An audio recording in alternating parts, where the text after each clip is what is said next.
All right, guys, so in this video, we're going to be talking about what actually comprises of a credit score, right? There's a lot of people who don't know what components are used to factor what your score should be. So that's what we're going to be breaking down here. So if you've ever wondered how credit bureaus decide what your score should be, this is a video you're going to want to watch. All right, guys, so I'm going to start with the biggest portions first, and then we'll work our way down. So the biggest portion of your credit score, which is actually comprises of 35% of your credit score, is your payments, right? So what they look at is your payment history, meaning let's say, for example, you have a credit card, right? That's on your credit report. If you're missing payments, so let's say you pay for a whole year and then you miss one or two payments in a row and then you pay for a whole another year, basically they're going to be able to see that you've missed those 2 months of payments, and that's something that's going to be bringing down your score. So you want to always make sure that you're not missing any payments month to month, right? You want to try to be consistent and make sure that if you ever think you're going to miss a payment, think about even reaching out to the creditor and seeing if they can actually be able to extend that payment due date or even waive that payment for that month.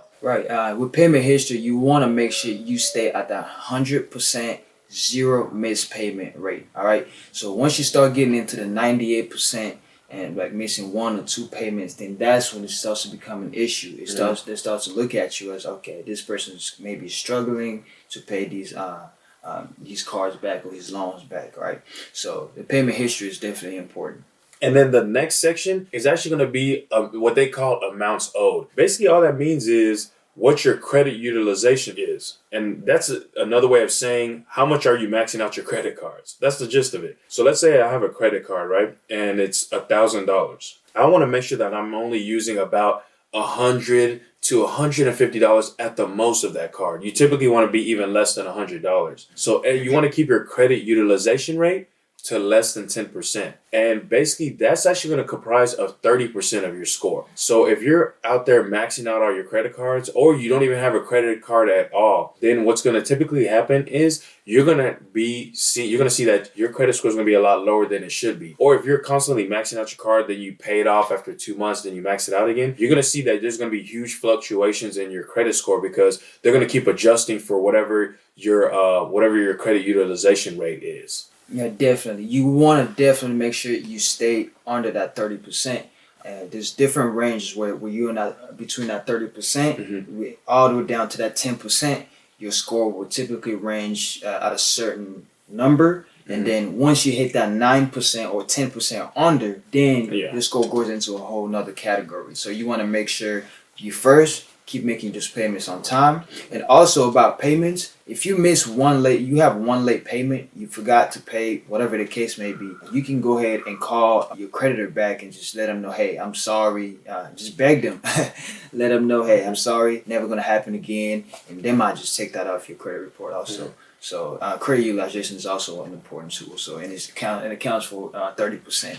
Yep, I agree. Yeah, so another section is going to be length of your credit history. This is going to be about 15% of your credit score. And what this is looking at is how long you've had accounts open. Now, this is something that it's a little more difficult for you to change by yourself. What you can do is you can look at adding potentially trade lines and things like that. But other than that, it's really hard for you to be able to manipulate this. One thing that you can do to negatively affect this is you closing out accounts like credit cards and things like that. So you want to try to make sure that you keep especially any revolving accounts open as long as possible. Yes, like Tommy said, you want to make sure you do not close down those credit cards, those old credit cards that you don't use anymore. Use them maybe once at a time, maybe once a month for gas, grocery here and there. And also, once a credit card is at that 5-year range, that's when it starts to be looked at as something that's positively impacting your score, right?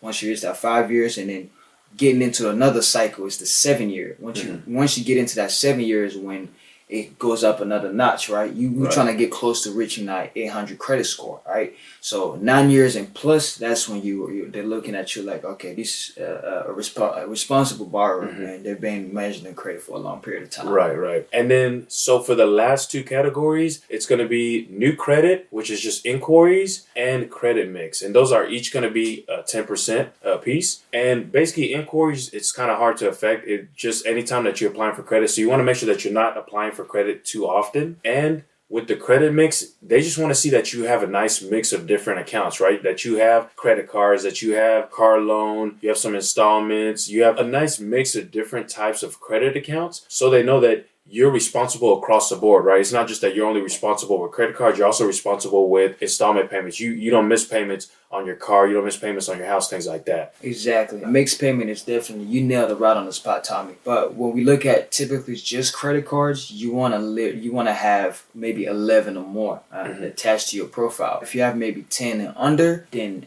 it starts to kind of like affect your credit negatively. And they do account for the open credits, the open accounts, and the closed accounts. All right. So once you hit that 11 and up, then you start to be seen as a responsible borrower. Yep. And guys, that's going to be pretty much it for your full credit score, right? So if you're touching on each of these points, then you're going to be well on your way to getting into the 700s, even the 800s and above, guys. So go ahead and keep pushing, guys. And if this video brought you any value, make sure you hit that like button down below.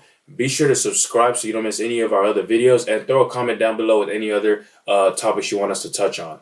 Anyways, that's going to be it for this video, guys. We'll see you at the next one. My trip is better than yours.